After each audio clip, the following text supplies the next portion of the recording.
നമസ്കാരം, പ്രവാസി മലയാളിയിലേക്ക് ഏവർക്കും സ്വാഗതം. കൊറോണ വ്യാപനത്തെ തുടർന്ന് പ്രവാസ ലോകത്ത് നിരവധി മലയാളികളാണ് മരണമടയുന്നത്. എന്നാൽ ലണ്ടനിൽ COVID-19 ബാധിച്ചു മരിച്ച നേഴ്സ് വെളിയന്നൂർ കുറ്റിക്കോട്ട് അനൂജ് കുമാറിനെ പറ്റി BBC പ്രത്യേക വാർത്താ സംപ്രേഷണം ചെയ്തു. ലണ്ടനിലെ ബോസ്റ്റൺ പിൽഗ്രിം ആശുപത്രിയിൽ നേഴ്സായിരുന്ന അനൂജിന്റെ ജീവിതം മറ്റുള്ളവർക്ക് പ്രചോദനമാണെന്നാണ് റിപ്പോർട്ടിൽ വ്യക്തമായി പറയുന്നത്. അനൂജ് ഉൾപ്പെടെ കോവിഡിൽ ജീവൻ നഷ്ടപ്പെട്ട ആരോഗ്യ പ്രവർത്തകർക്കായി കഴിഞ്ഞ ദിവസം ബ്രിട്ടനിൽ ഒരു നിമിഷം മൗനം ആചരിച്ചിരുന്നു.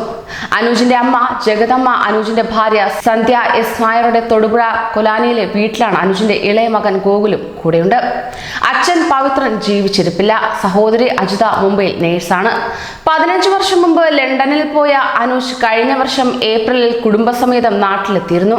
അനൂജിന്റെ സംസ്കാരം മെയ് 13 നടത്തുമെന്നാണ് ബന്ധുക്കൾക്ക് ലഭിച്ച വിവരം. ഭാര്യ സന്ധ്യ ലണ്ടനിൽ ആശുപത്രിയിലാണ്. മൂത്ത മകൻ അഖിലും ലണ്ടനിൽ തന്നെ. ബ്രിട്ടനിലെ സർക്കാർ ആരോഗ്യ വിഭാഗമായ നാഷണൽ ഹെൽത്ത് സർവീസിൽ നേഴ്സായി ജോലി ചെയ്യുന്നതിനുള്ള യോഗ്യത അനൂജ് സ്വന്തമാക്കിയത് 6 മാസം മുമ്പായിരുന്നു.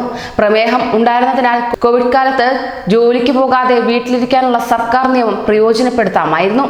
എന്നാൽ ഇളവ് വേണ്ടെന്ന് വെച്ച് ജോലി തുടരുകയായിരുന്നുവെന്ന് കുടുംബ സുഹൃത്ത് സൂസൻ മാത്യൂസ് പറയുന്നു. അങ്ങനെ ആഗ്രഹിച്ച ജോലിയിലേക്ക് എത്താൻ അനൂജ് നടത്തിയ ശ്രമങ്ങൾ മാതൃകയായിരുന്നു. സുഹൃത്ത് സന്തോഷും ഇങ്ങനെ വ്യക്തമാക്കുന്നു. അനൂജിന്റെ കുടുംബത്തെ സഹായിക്കാൻ NSS ഹീറോ എന്ന പേരിൽ സമൂഹ മാധ്യമത്തിലൂടെ ഫണ്ട് സമാഹരണം തുടങ്ങിയിട്ടുണ്ട്. കൂടുതൽ പ്രവാസി വാർത്തകൾക്കായി ഈ ചാനൽ സബ്സ്ക്രൈബ് ചെയ്യൂ.